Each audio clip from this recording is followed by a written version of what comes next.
All right, so what's up, y'all? Now today I got one that a snapper definitely sent to me to react to. They want to know my opinion on it, and so it's basically called same-sex attraction. Let me see. It's called "The Truth About Same-Sex Attraction in Men." I don't know at all what this is about. I have not watched it yet. I haven't even watched a clip of it, so I'm just gonna go ahead, play the video, get my natural reaction. But y'all know what it is. Let's go. By the age of 7, I was so sexualized that I thought it was normal. I went up and I said, I struggle with homosexuality. No counsel. From then on, I was berated across the pulpit. And he told me, I'm not gonna pray for you. Wait. Bro, I'm 12. I hate the word down low. Because I wasn't trying to hide nothing from nobody. I just didn't know who I was. I needed true discipleship. Every problem I feel like in the Bible that is there, I had. But I heard the voice of the enemy. He said, you're never gonna win. Infidelity is one thing, but infidelity with men, I'm like, why didn't you just leave me? Everybody leaves when they're faced with my humanity. She said, I know what God told me about you.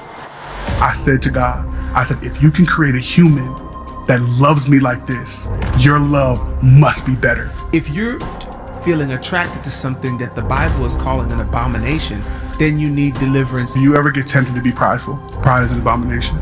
So why isn't that same standard across the board? So you're telling me that because I'm tempted, attraction is just temptation to the same sex, then I need this higher level of deliverance. But you can be tempted to be prideful, you can be tempted to lie, you can look at the butts of women walking down the street, but you don't need deliverance? The Bible said that if you look at a woman lustfully, you've already sinned in your heart. You're the one that needs deliverance. I might be tempted, but I submitted to God. And the Lord reveals himself to me. This is not a podcast. This is a deliverance ministry. God is going to deliver just as many, if not more, here than he does inside of church buildings. But to release it, because there's such a liberty and such a safety that you got to keep running back and bowing down, and you got to keep giving yourself over to it. It's proving it to you over and over. and the weightiness of your anointing. The Lord says thousands will be delivered. Hold up. Before you keep... Okay, so clearly this is a church, like religion video geared towards us, is what it seems like.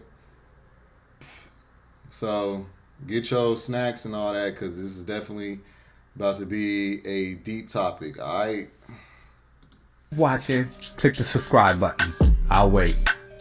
Nah, seriously, subscribe right now. Also, like and share this video. The more you like, share, comment, and engage with this video, the more we're able to produce content just like this. And all this is cool because you're familiar, so we know each other. You're not. This ain't YouTube. I'm here with my brother from another mother. I actually know this man. Sometimes I'm sitting before people that... Okay, so both these guys are gay, is what I'm assuming from off, first look. I don't really know that well, but I'm standing and sitting here with a brother that I've served alongside, prayed with, worked with. He prophesied to me and I prophesied to him. It's just, we're family. I'm here with Zaire Willis. Man, y'all welcome him as you see him sitting here. He is a phenomenal. Okay, yeah, I was right. So we definitely got the church gays segment going on right here. All right, the religious church gays, the gay dudes that still try to be a Christian or religious, try to hold on to the religion that they were brought up with, because I feel like that's really all that it is. Like, you were raised in this Christian, church environment, going to church every Sunday type shit or whatever, especially if like you was raised by your grandparents. I realized a lot of gay dudes that was raised by their grandparents tend to be like these kind of church gays or whatever. Like, they feel like they need to try to reform religion and make it to where being gay isn't so frowned upon and all this other stuff. So, like kind of like how cops look at like, black people will look at like black cops would be like, oh, if I become a cop or if I become a lawyer, if I become a judge, I can change some of these things that oppress black people. Like, nah, bro. It's a whole system that is already planned out and already set up a certain way by hires that be and powers that be that ain't even here no more. This was already set in stone. Now, I'm not saying we don't have no power to make no changes, but it's a little bit of a redundant thing to do to try to force other people to agree with you. I don't agree with doing that. I feel like that's no different than, Jehovah Witnesses going and knocking on everybody's door trying to convert everybody to their religion. Like, if people want to care, they will come to you. All this trying to get accepted by this community, I don't represent, because I feel like it causes too many mental illnesses, okay? I think it's better to lay yourself apart from trying to be a part of this, okay? And finding that you can be moral and everything without being religious, okay? I think people consider if you're not religious, you're immoral. Like, no, that's not the case. You can still have morals and be gay, all right? So, just want to say that, but let's continue. No man of God. It seemed like they about to cook. So let's go. I met him randomly at an event that we did. Man, And so, my brother, you got a lot. yeah. But I want you to take us back to kind of the beginning. How did you go down the route that you went down? Because Yes, you look so normal. I do. Man, before I get there, Pastor E, I have to honor you. Come on, bro. Nah, man, I don't think you understand. Oh, man. If I never would have, Wait, a gay pastor? I mean, ain't nothing wrong with it, y'all. Different story for different folks. Do y'all. Don't let nobody discourage y'all from doing what y'all want to do, even me, okay? However, okay, let's go. met you, man, that's such a layered question. Or was. Yes. Sure, man. So how did I get to where I am or was? Yes. Man, that's such a layered question. Growing up, both of my parents were addicts. So my dad was addicts. My dad was on crack. My mom was an alcoholic. And so I was just from birth just thrusted into dysfunction. After that, of course, there was sexual abuse. So I was abused at the age of 3 by a male cousin. And that's one that I don't remember. But my mom told me when I got older, I don't know if you remember, but you kind of disclosed this to us, and I still have no memory of it.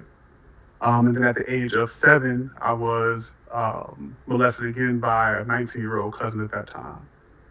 And the craziest part of that is I remember. Okay, so I just want to comment on that part real quick. Now, a lot of gay people were molested. I have noticed that. Even with the guys I've dated, they'll open up to me and tell me that happened to them and everything. So that is common.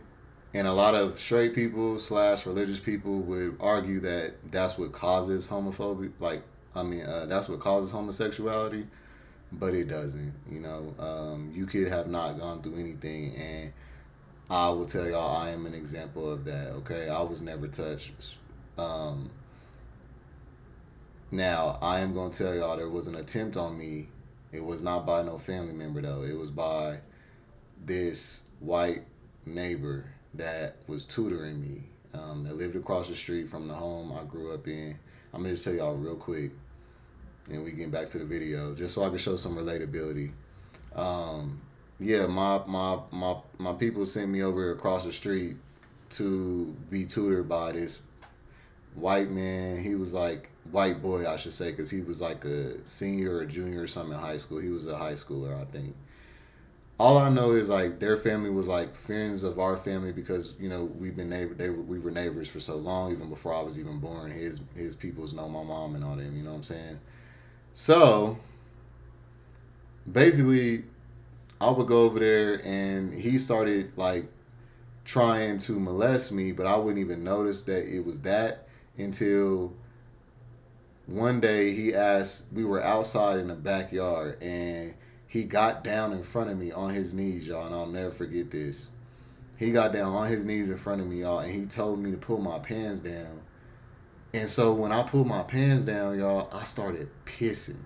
I started peeing immediately because I was like a kid. I was only like 7, 6, 7, 8, around there. And I remember I just started peeing. And so I thought that that's what I was supposed to do because I'm outside and, that's what I was, I seen boys pee outside all the time. So I started peeing when he told me to put my pants down. He gets down in front of me and I started like basically I peed on him a little bit. But guess what? This nigga got offended, you know, gets up, gets offended and everything, gets all upset, goes in and tells his people that I peed on him. Like I was just some badass little boy and I just pulled my dick out and I peed on him. And I went home and got my ass whipped for that. I'll never forget that. And I never told nobody that just because, well, I've told like certain people. When I was younger, I think I said it to somebody, one of my friends, when I was like in high school or something. But like, I've been over that shit so long ago. Because it actually didn't happen to me. But I still remember that though. So that just goes to show that if it actually happened to you, I could see how it could affect you way more. So, yeah, y'all, that was just my experience with someone trying to molest me. So, yeah, just to say that. I remember the one when I was 7, and I remember I didn't realize that was molestation or violation until I started therapy in my 20s. Wow. By the age of 7, I was. But real quick, I just want to say something that I think I realized with that happening to me, the trauma caused me, I think, to not have an attraction to white men. Like, I gained it, like, as I got older, like, I gained it, but there for the longest, like, my first white dude that I slept with wasn't until, like, I made a video about it. I think some of y'all can remember. Was my first time with a white dude was just, like, 3-4 years ago. Y'all, I am from fucking the Midwest, y'all. I'm a Midwest nigga. Colorado, Kansas. Like, and you trying to tell me, like, these is more white boys out here, so it's like, I never even thought of it like that. But yeah, for me to not have been on white boys like that, like, at least a little bit more, that just goes to show I was scarred by that, and it did cause me to not be attracted to white men for the longest because of that. So yeah. So sexualized that I thought it was normal. I thought it was something that I wanted. I thought it was okay. I was hyper sexualized. I was, engaged with pornography and at 7 years old. I was having full blown sex by the time I was 9 and 10 years old. Why were you so confused? I know because you were young, but what was the approach that was taken that made you feel like it was normal? So by the time I was 7, I was already, what felt like consensually engaging with younger, people around my age, whether it be like, boys on the street, whether it be, it was just a thing. So before this encounter that you had with the 19-year-old cousin, you were Already, yeah. potentially because of the things that might have transpired. Yeah, so again, I don't remember what happened when I was 3, but in putting it together and journeying with Holy Spirit, man, here's one thing that I know. The enemy has tried to kill me since I was a kid. And not just physically, not just, trying to, kill me physically, but he has released so much on me to try to steal my testimony, try to steal my life since I was a kid. Okay. And so I believe by, because I was molested at 3 years old, I was just hypersexualized, and I'm forgetting the word, but I was engaged with pornography like at such a young age. So I had seen so much. So by the time I was 7, I was already engaging with, kids my age, exploring and it wasn't like, oh, we having sex. I thought this is just what we do. We get together, we chill. This is just what happens. A lot of them were older than me because I was only like, 6, 7, 5. But by the time I was 7 and I was engaging with this 19-year-old, it just felt normal. It was transacted. He said, what do you want? I told him, it was a thing by the time I was 7, man. And Oh my God.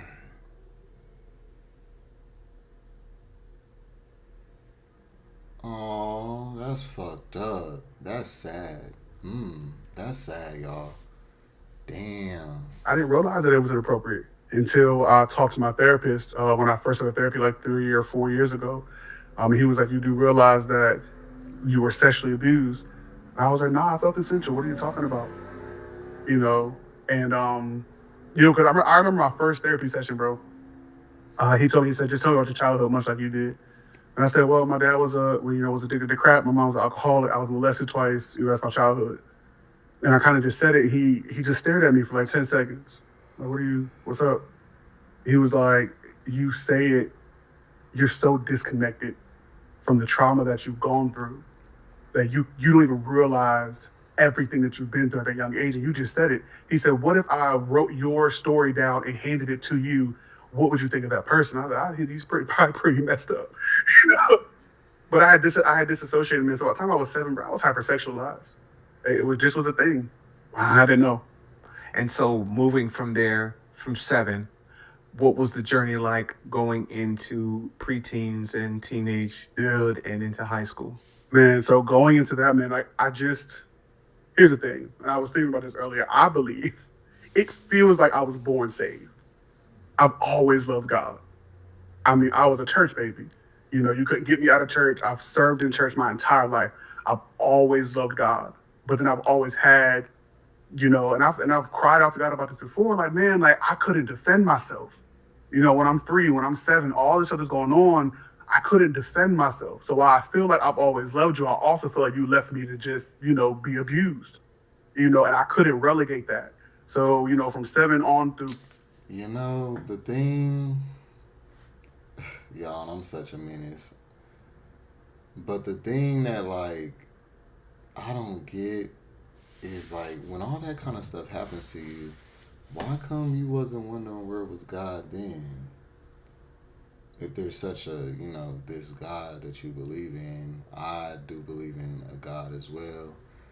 I feel like religion is for everybody's own personal belief. I don't feel like none of us know for a fact what really is for real, but we should be telling ourselves what make us feel better and also gives us a healthy life and also helps us treat others better as well. That's what I feel like the purpose of religion is. So I don't knock nobody's religion because I feel like whatever you believe is what you need to make yourself sleep better at night, and I can't tell you that you're wrong for that. So I just be questioning though, like, if I was him, like, I had a pretty good upbringing and everything. I don't have this kind of story. I'm not gonna cap. I'm not gonna sit here and try to get sympathy or nothing. But I feel like what helps me believe in God, like my reasoning for believing in God is different. Like because of I've been so blessed. So I don't know how the hell, if I was him, I don't know how the hell. I'm just being real. Like I wouldn't believe that there was no God, no nothing if this was happening to me. I'm sorry. Like, nah. Ain't nobody getting ready to tell me that was meant to be. Nah, I don't know. I can't, that's just me. You feel me? So, yeah, let's continue. You know, I'm serving in church. I'm a worship leader. I'm singing. You know, even at a young age, I'm preaching. That's just my history. But I always fought not just with my sexuality, but just with sexual perversion in general. I was addicted to pornography and masturbating before I was 12 years old. And by the time I was 12 or 13, I was having sexual relations with grown men. And I didn't know. I didn't know how to, and I didn't feel safe going to anybody about it, talking to anybody about it. Because around the age of, man, probably 11 or 12, I went to a leader of mine and disclosed like, hey, it was an altar call. I went up and I said, you know, I struggle with homosexuality and I want to be delivered. At that time, you know, I didn't get prayer and say, hey, come to my office, we'll talk. And from Homosexuality is the least of your concerns. You need therapy and help to help you with being taken advantage of. That's different. Y'all are too busy grouping that all into one box, and I don't fuck with that. That's two different things. Somebody being molested, you being taken advantage of and all that, and being gay is two different things. Okay? Like I said, we all get to this destination in the LGBT community for different reasons. We are all not in here we are not all who we are or attracted to who we're attracted to because of this type of shit. Just to say that real quick, because I feel like they group that in too much, you know. Oh, I've been delivered from homosexuality. No, that's not what you went through. You went through way more than that. Nigga, you was abandoned by your own parents. Okay? Neglected, left for pretty much cutthroat. You feel me? They didn't care about you. That's a huge trauma right there. that because you don't know no better, you don't know that that's huge. That's the main root of the issues for you, bro. That's not, that has nothing to do with your sexuality. You being left like that is what caught the attention of somebody to take advantage of you, and they did that shit, and that's foul. When you were supposed to be protected, but they were sick and they were taking advantage of a child, and they were not right in the head. Them people are not to be blaming your homosexuality on. Them people took advantage of you. That doesn't mean that you're gay because of that. Because like I just said, I was like taken advantage of by a white man. But that's why I didn't mess with white men. So it can go either way. Just because you was taken advantage of doesn't mean that you automatically are gay now. That, like, somebody can't force themselves on you and make you gay. That's not, nah. See, when something really traumatizes you and it really affects you and hurts you, then you should really be the opposite. You should go the opposite direction. Not now you. That's why I never understood with the dudes that I was dating, and they would tell me that they was molested by dudes and tell me these horrible stories. Not this bad, but you can't really compare people's trauma anyway. I don't like doing that, but they would tell me shit like this, and then it would make sense as to why they was toxic and the cheater and all that. So it's like you try to give them an understanding and feel sorry for them and be empathetic, but then it's like they put you through so much shit because of it. You eventually just be having to let their ass go, and that's what's fucked up about it. Like, when you're a victim, you gotta notice that so that you can actually work on it sooner than later, But the whole getting taken advantage of by a certain sex and then being rampant with that sex, I don't understand that part. But it's not for me to understand. This man's telling his story, and I respect it. But y'all know I keep it a G here on Say So TV, so I'm not trying to offend nobody. Please have an open mind when y'all are listening to this video, because this is obviously a deep one. But yeah, I feel like homosexuality was the least of his problems, and he just made that the whole identity of all his trauma, and that's gonna make you hate yourself. That's why I feel like they be hating themselves. Like, it all makes sense. So yeah, let's continue. From then on, again, I'm 11, 12, 13. My first assignment was to write a 10-page paper as to why homosexuality was wrong. No counsel, not much prayer. From then on, I was berated across the pulpit. It would say, I'd rather my son be a liar and a thief than a homosexual, and it messed with my mind. I wanted to be free, bro. I didn't want to keep doing what I was doing. I knew it was wrong, and I've always had this thing in me that just said, there's more. Like, I'm not going to die like this. This won't always be my life. Yeah. But I just didn't know how to get to it. So, did you think that helped you at the time, him? Dang, I just peeped something. That's a desperation call. Because you was left by your peoples, you was left and neglected like that. You didn't have nobody really loving on you. You getting taken advantage of, getting essayed and all that as a kid. So then you think that going to the church is something that you're supposed to be doing. That's how desperate you was, when these are the same people who gonna condemn you for. First of all, if I was him, I ain't gonna cap. I wouldn't even be claiming gay right now. I'd be, first of all, you gotta get your therapy going on. You need to be like in a like segregated area for a long time to learn yourself and all that. Like, you have to hit reset on yourself if you went through this type of stuff, because there is no way I'm about to sit up here and act like I'm about to be gay because I was taken advantage of like that. And just claim that. If I was taken advantage of, I would have to question myself, go back to restart and question myself, am I even really gay? If that's the case. Because if it all comes from trauma, are you even gay? You never even got to be attracted to nobody. You never even got to think about nobody. You was taken advantage of and pushed and forced on before we even get to sexual puberty to even start thinking about sex.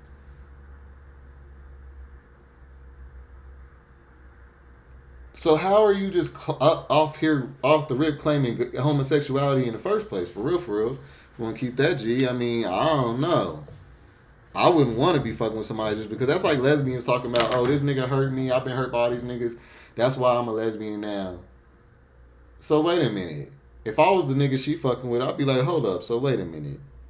I mean, if I was the girl that she was fucking with, I'd be like, wait a minute now.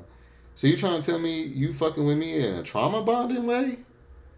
Nah, cuz, nah, that ain't, nah. We're going to do better than that. Nah. Next. I'm sorry, like, that's not what's up. Nah. But let's continue. Beating you down with the word in that way. And No, I knew it. I know it didn't help, but I think it's by the grace of God that it didn't turn me further, even though I went far. It didn't completely sever my relationship with God.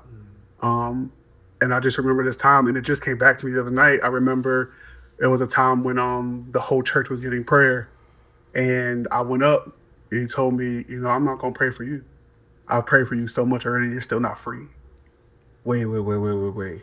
He said, I'm not praying for you? Yeah, he said, I prayed for you so much, and you're still not free, bro. I'm 12. I'm 13, bro. I went to the bathroom. It was a New Year's night, and I went and I sat in the bathroom and I sat in that toilet and I said, God, I said, if you free me from this, I'll do whatever you want me to do. I don't know what to do anymore. I've asked for help. I've confessed. I've opened up, all of the things, and I'm still not getting help. Nobody hears me. Nobody sees me. I'm lost. If you take this thing from me, if you deliver me from homosexuality and sexual perversion and all of this stuff, I promise you, I'll serve you. I'll do whatever you ask me to do. And I left So that. then they go to the church to further, like that's what I meant by the desperation. Like you had nowhere else to go, so you go to the church for a place that's going to further make you hate yourself even more now. So now you was a victim, but now you being treated like a suspect. Like now you being treated like the ones that did the shit to you. I don't feel like y'all deserve that. I don't feel like he deserved that. Well, That bathroom, bro. I was so. like, when do you get a break, bro? Like, you done been through all that. Like, now you got to sit up in front of motherfuckers telling you you ain't right for feeling the way you feel. They should be counseling you, helping you with the root issues. But they don't care about that shit. See, that's what I'm talking about. That's fake. Like, they want to focus on this way of oppressing somebody and make themselves feel better about themselves. It's all fake. Nah. After somebody told you that story, after you told somebody this story, the last thing that they should be focused on is your homosexuality, nigga. Because that shit, if anybody has any empathy or care for another person hearing what you just said, that's what needs to be focused on. Broken as a kid. So I'm 12 and 13, bro. I can't find no help. I've gone to everybody that I knew to go to. So at that point, I moved away. I left that ministry for a point in time. And I move and I go to high school. I move with my mom. And at that point, bro, part of me was kind of like, man, if this ain't gonna work, I'm gonna find something that's gonna work. I'm gonna find something. I'm gonna do something. So that's when I started smoking weed. And by probably. Hey, water, y'all. Y'all always be asking me about my hair and my skin. Hey, all I drink is water. Facts. So just know that. Gotta have your water. The beginning of my 11th grade year, I was smoking every day. I would roll up before school. I'd roll up after school. Like I was just smoking every day. What was the goal in your mind with the weed? Now that you could think back. I just wanted to be numb. I couldn't deal with, so I'm introspective. So my mind is always going. I always have thoughts going. At that time, my mind was a place of torment. So I couldn't be alone with my mind. Okay, so now we gonna demonize weed. Now weed got something to do with your issues, nigga. No. All the deflecting, nigga. Nah. You need to be worried about going and finding some help and finding some other people in your family or some and some therapy and stuff to like help you with the abandonment and like the fact that you had, you know, drug addict parents and all that. Like you need to be getting help on the serious root issues, because you got those layers to unpack before we can even be getting to, you know, are you even a homosexual? Like you got like 4 issues down here that needs to be addressed before we get up here to homosexuality, because we can't really know if you're really homosexual until we unpack some of that trauma. Then we can address your true sexuality or something. I don't know, or maybe you have been now permanently made this way because of what you've been went through. That could be possible as well, but we got to get there though. And then the weed shit can come after that. All this y'all trying to address all the layer surface bullshit. Y'all just trying to distract yourself from the actual issues. I see straight through that. Without feeling tormented. And so I needed something to take the edge off. Because if I was forced to sit alone with my thoughts, if I was forced to sit alone with myself, bro, I was going to kill myself. I didn't see another way out. I tried everything, right? I went to church. I served God. I've been singing. I've been praying. I've been ministering to other people. Bro, at a young age, I'm singing and the power of God is falling in sanctuaries where people are laid out on the ground. You know what I mean? Like the tangible presence of God is filling the room, but I'm going home broken. Why, I believe some people that have those types of giftings, when they see that they're still powerful, they're still, Yeah. obviously God is still using you. Why didn't that make you just feel like, well, apparently God is okay with... It did. So I think when I was that young, I didn't have that connection. So I get to high school, I start smoking, and the summer before my junior year in high school, I go to a rave. Maybe people may not know what that is. It's like EDM, electric house music. It's a big old rave in the middle of the woods. And I go, and I meet these people. And we build a campsite. That's what you do. You build a campsite, you go, you know what I mean? But it was a drug factory. So I get there, and that's the first time that I did acid. It's the first time that I did LSD. It's the first time I did Molly. It's the first time I tried cocaine. All in one day? All in one weekend. One day, multiple days. At one point, I was tripping on acid, Molly, cocaine, and weed at one time. And pure LSD.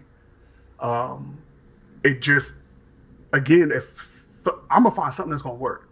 That's going to take this edge off. And at that point, I just felt like, what am I trying for? You know what I mean? Like, what is the goal here? Like I said, I've asked for help.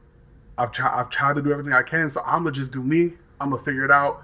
But bro, like, none of that at that time fulfilled me. And I didn't know it until, so that's the beginning of my 11th grade year. I started playing football. I'm really good. I go to college on a football scholarship. And now I'm, 4 or 5 hours away from home, and I'm playing football, and life is good. Wait, let's go.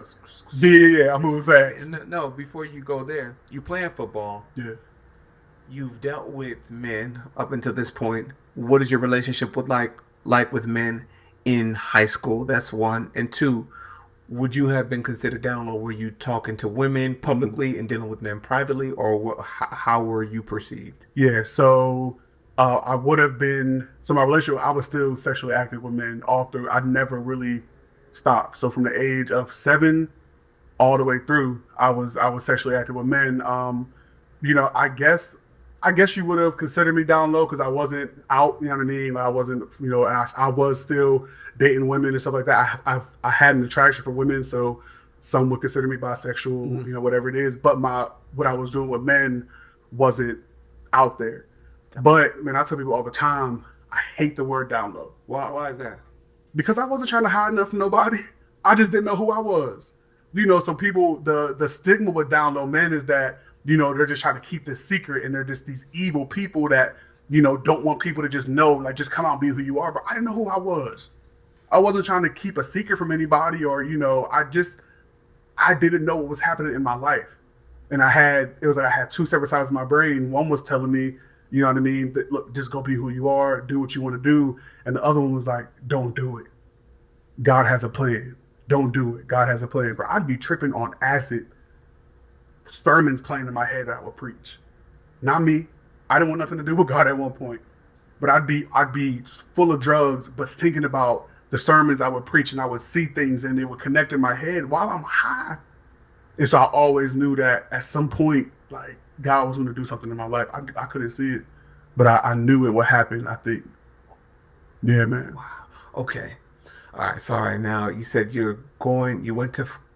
I didn't know you had a scholarship to play football. Yeah. Okay. So you're playing football. You're in college. What's going on in your college world? Because apparently you kind of walked away from the Lord. Yeah. Okay. Yeah. So by the time I go to college, man, I'm just this like broken little boy. I get on college campus. I'm playing football. You know, of course, when you go to college, you play football. You have this notoriety. You have this, this kind of name about yourself. And so I just took full advantage, bro. I was in college just doing whatever I wanted to do, with whoever I wanted to do it with, bro. It's the grace of God on my life that I didn't catch something and die. That's my bro. It's the grace of God on my life. And that's just the. Hey, I feel him on that though, cause shit, nigga, I can agree. Like for real, I was very like in the clinic around that time, like my high school, my college years and shit. My late college years and all that, I was definitely like out there. So, hey, I had fun though, but hey, like I was surprised too. Like, dang, man, like I'm so lucky, like for real. It's just the raw Feel truth. that. And so I'm in college, bro. I'm playing football, but I'm continuing doing drugs. At this point, I'm popping pills. I'm snorting Xanax. I'm browning out every weekend. So what they call browning out is if you pop a Xanax and then you drink, you black out, but you're still conscious. So the Xanax and the alcohol have this reaction where like you can't remember nothing, but you are fully conscious. And so every weekend, bro, I'm waking up, hooked to radiators and, waking up in my bed, have no idea how I got home, waking up at other people's beds, have no idea how I got there. Like, I'm just lost. Still. Why did you continue if that sounds pretty annoying to have to wake up and not know what's going on? It felt fun at the time, if I'm being real. I almost felt like almost immune to it because I was okay every time. Okay, I will say I did do a Xanny one time in my whole life. I'm being 100, and because of that, I'll never do that again. And that he ain't lying right there. I literally I was like, this was when I was in my college years as well, and I was staying in this trap house for a second, and I remember I had just popped one. I was around family, some of my family and shit was in there too, but I popped one with my family, and I remember I had laid down on that couch, and I was I thought I had just went to sleep for a second, but they told me I was sleep, getting up, doing shit, eating, playing the game, all that shit, for little bits of seconds, and then going back to sleep, and I had no idea, I couldn't remember it at all. So yeah, I was I'm never doing that again. I could never be that uncontrolled. Never, I could not have that, no control over myself like that. I was I could have been robbed or anything. So, yeah, a lot of dudes get taken advantage of like that. I've seen a lot of dudes take advantage of dudes like that, straight dudes specifically. They get them niggas on shit like that, and them niggas go, them niggas be knocked out, getting played with in all kinds of ways and have no idea. Yeah, so that shit, be careful. Do not do that. Now I know it's the grace of God, but man, I would be blacked out and I'd wake up in my bed, cool, look outside, my car is parked perfectly. I know I drove home because I would ask people, how'd I get home? Oh, bro, you left and you drove. And so every time I would wake up and I'd be okay, I feel oh, I'm cool and nothing's gonna happen to me. And it's only the grace of God on my life that nothing happened to me. And growing up with two parents who were addicts, it's only the grace of God in my life that I didn't get hooked to something stronger. Now, I was addicted to weed, absolutely. At one point in my life, I was smoking 17 blunts a day. That's not possible, Bro, I'm telling you, I'd wake up, face 3-4 blunts. I'd go to class sometimes. How'd you afford that, bro? I don't know. Bro, I have no idea how I afforded it. To this day, I look back, now I wasn't eating. I wasn't eating. I'd rather have. Yeah, y'all. I can't even smoke like that. Yeah. Let me see. So this video is pretty long. Um, we'll go a little more. I'll do a part 2 to this if y'all want to watch. If y'all want me to do a reaction to the rest of this video, y'all gonna have to comment, so I will. But this is a long ass video, so yeah, I ain't even trying to do all that for real. But yeah, I hope y'all enjoying so far. So I'm gonna watch a little bit more though, see if they get on some more juicy shit. So By that point, I was pumping myself full of so many drugs, and I was smoking so much I had no appetite. I couldn't eat. But it looked okay because I've always been a big dude. So I dropped from 360 to like 280. Nobody batted an eye because I was playing football. So it looked like I was just toning up and I was, just athletic. But nobody knew I had no appetite. I couldn't eat. I didn't want to eat. All I wanted to do was just smoke and just do what I needed to, and just do that. And that just lasted. I feel like people talk about, man, well, if you want to come out of sin and you want to be healed and you want to be delivered, then you got to confess it. God can't heal what you don't reveal. I revealed it. I bore my soul before people I trusted to help me. And I was abused and berated and beat, for this sin that nobody wanted to deal with. Nobody wanted to pray with me. They didn't know. And I have a level of grace because I know they didn't know how to deal with it. Nobody taught them really how to deal with it. They were probably taught that it was the capital sin. So I do have a level of grace because I don't think they really knew. So they reverted to what they thought would help. And it just didn't, bro. It pushed me further away than anything else. Cause I at that point, I didn't feel safe to confess. I didn't feel safe to talk. Before we go further, I want to just right in this place, what did you need? Like, if you could have granted the narrative of what would have been helpful for you at the time, what would that have been? I needed true discipleship. I needed somebody to, one, not make me feel like a scum of the earth. So at this point, like I said, I'm 12, I'm 13, I'm a baby, but you're treating me like I got grown man said. Like I didn't feel like I didn't have a choice. I really don't feel like when I didn't have a choice of how I was sexualized. Yes. I responded sexually because I was hypersexualized. But at that, I was sexualized. And so what do you do when you grow up? The only way I knew sex was with men. Because that's what was put on me. So I responded that way because that's all that I knew. But when I would come to people for help, I was treated as if I made a choice. No, I didn't. Now, who's to say whether, if I had never been molested, would, homosexuality still be my sin nature? I don't know. Yeah. I can't speak to that. But what I can speak to is the first time I was ever introduced to sex, it was with a man. And it was a violation. And so growing up, the only way I knew sex was with men. And I thought it felt good. I thought it made them feel good. And that made me feel good. And that's all that I knew. So when I would come to people and I would confess this, I would get treated as if like it was my choice and it was something that I just wanted. I'm 12. I barely even know what parts I have yet. But even if it was something that you wanted, that's what sin is, something that we desire. Yeah, exactly. And so at that time, man, I needed and I wanted, bro. I remember getting on YouTube. I wish your podcast existed when I was 12. Man. I wish a BNY existed when I was a kid. Like, I remember getting on YouTube just looking like men deliver from homosexuality. I couldn't find anything. I could never find anything. At that time, Jackie Pill Perry wasn't even really out like that because YouTube was just getting started. So I would just look like, men, and I would see the men in church, you know what I mean? Like, so I'm looking like, and one of the hardest part was, even when I started to come back to God, like, I was like, God, I feel like I've never seen anybody successfully delivered. So I had saw other homosexual men in church, and I saw how they were handled. They would always just leave. They never had a testimony of deliverance. Oh my God. So I'm like, God, I've never seen anybody delivered. Is this a thing? Is it even possible? Can I be delivered? So all of these things, but to answer your question, bro, I needed someone to first not make me feel like a scum of the earth. Hilarious. to tell me what sin Are was. these both not supposed to be And to gay? tell me that What's sin going was on an here? innate thing because of the fall of Adam, and like let me know that I wasn't just born dirty, because it felt like everybody else was.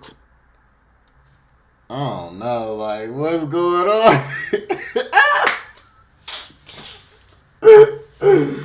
Oh shit! I'm trying so hard not to roast the fuck out these niggas, boy. On everything. But, hey, I like to hear opposition, or not necessarily even opposition. I'm not really against what he's saying. I just don't know what's going on or how to really feel about what's going on, to be for real.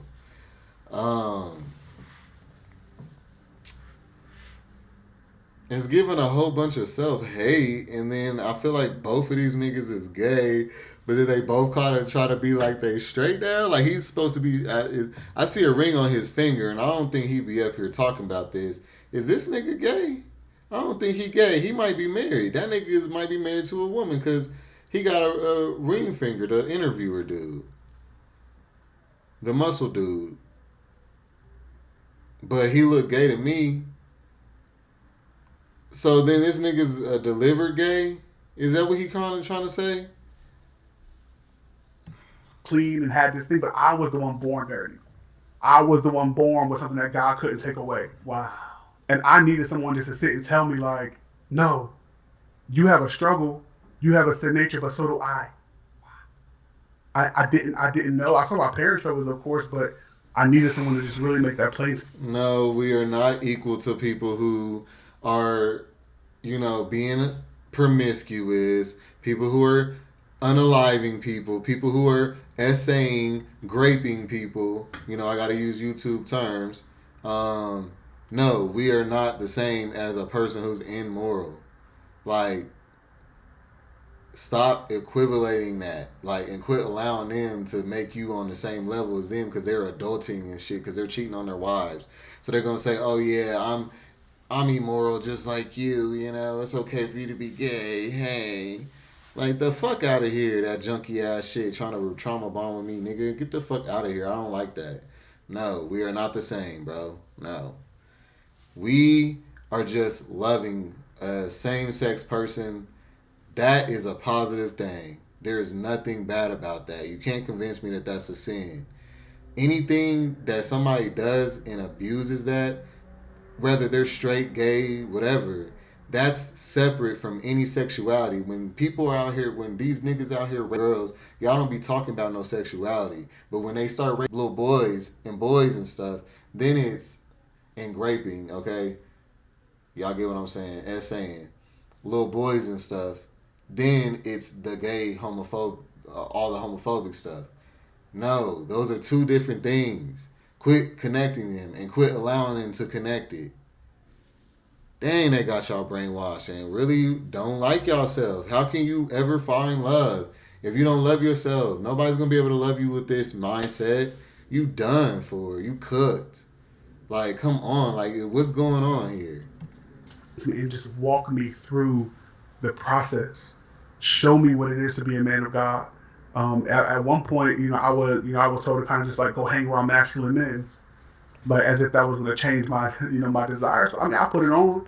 You know what I mean? I could put masculinity on. I had never been extremely feminine, but nobody talked to me. Nobody tried to understand what would happen, what was happening in my life. I didn't even tell my parents that I was molested until I was in my teenage years. Because nobody knew. It felt like nobody wanted to know. Nobody cared enough about me to inquire. They just wanted to keep me quiet because they didn't want the gay son. They didn't want the son that struggled with homosexuality, and that's how it felt. That could not have been the heart. But as a 12-year-old trying to process it, that's how it felt. And let me put this here: I have great parents. I love my parents, and I truly, truly believe they did the best that they could with what they had. And I truly believe that. But that was my experience growing up. I just needed somebody. I needed love. Real love. I'm sorry, y'all. We got to be able to hold our parents accountable. Nah, bruh. If your parents was crackheads the whole time, I'm sorry, like, dang, I can't post this now. They cannot see me laughing about that. That's foul, I guess. I don't know, like, but it's just the fact that he's so delusional. That's what I'm laughing at, not about what he went through. Because y'all seen I had empathy, but I don't like what he's talking about, and he hate himself, and I don't fuck with that. Y'all know I don't represent that. All right. Um, he didn't focus his healing in the right directions, is my opinion. I feel like this. I feel like religion can still work for you in this way, but you have to utilize it still the right way, just like everything else. And you're applying all the other. You're applying all this shit to homophobia and all that. You talking about you love your parents and they was crackheads, and they left you, and they neglected you like that, but they did their thing. They did their best they could though. You don't have to dish your parents. You don't have to blame them to the end and never get over it, because yes, you do need to. If they're apologetic and everything, they trying to make it right, then you do need to give them that grace. But you can still keep it G though and keep it real and not just say something to make you feel better. No, that's not right. You were tossed around as a kid, getting taken advantage of. Like, acknowledge that. That's the thing. That's how you really heal. You have to acknowledge it to the point where it gets cleansed out of you, you know? Like, they don't really know how to really heal, I can tell. Because I can still feel like he hurt as hell. I feel negative energy this whole time. Like, so I don't know what's really going on. So I might definitely have to make a part 2 to this.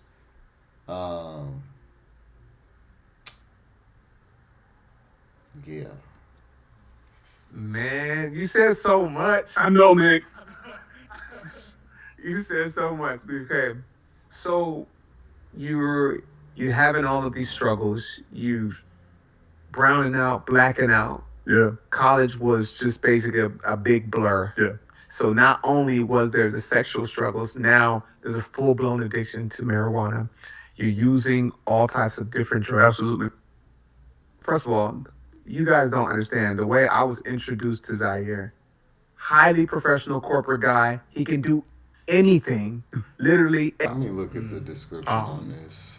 Because at that point, the only thing keeping me in college was my love for football.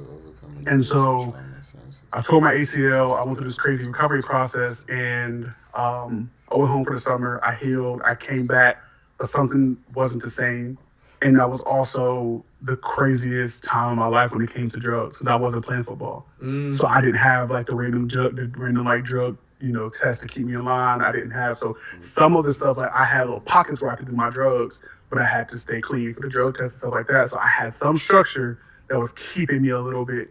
When I tore my ACL and I was, medical shirted, I wasn't getting drug tested. I didn't have no real structure, bro. So between 2017 and 2018, that's really when, every day I'm popping pills, I'm snorting perks, I'm, taking Xanaxes, drinking, just doing whatever I could. At that. Now, because of what he went through, I'm not gonna even like shame him for the drug use. In this case, definitely that's not the answer, and I do not promote that. I've been through some traumatizing things myself, and I never went to drugs. So I do not promote that at all, but I'm just saying, for my empathy for him, I'm not going to blame him. I'm just glad that he did not, pass away due to them. So it's great that he's still here and everything, but I'm not going to blame him from what he said he went through for even trying to escape, like, for real.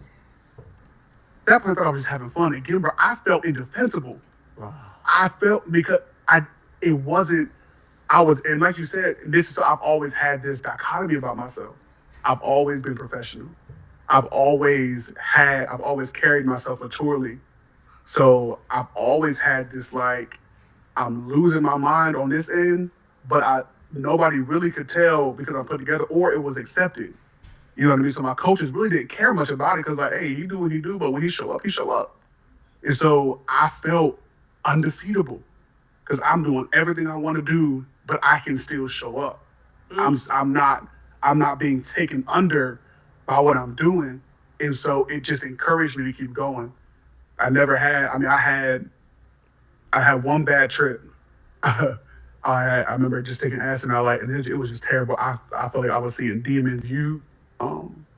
So from college, I tore my ACL. I'm trying to fast forward to find like the relationship shit where he gets to the point where he decided he was gonna stop messing with dudes and all that. Like, where did that come from? And it says, snatched me from Egypt. So, How did you determine, and did you even expect or planning it? always known. Okay.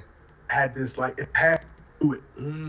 So it wasn't an emotion. A lot of times it was like, this is just what I know. It's how much, where I really saw my life going. I knew I wanted to marry a woman. I knew I wanted to have kids.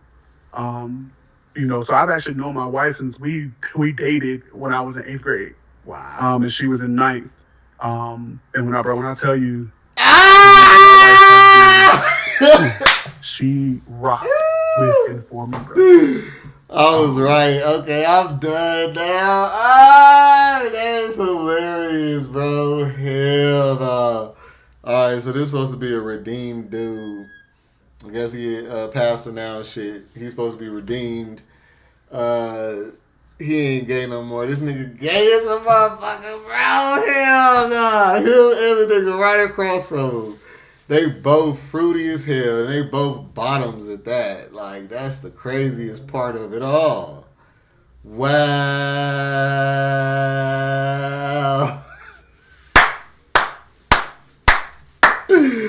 Alright, y'all. That's it for this one. Y'all know what it is. Like, comment, subscribe.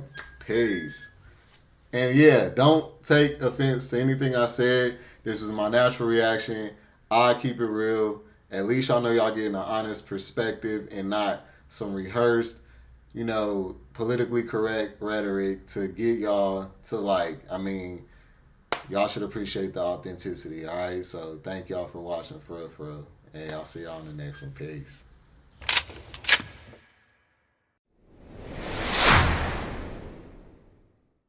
No, I don't give a fuck about what anyone say. No, I don't give a fuck about what anyone say.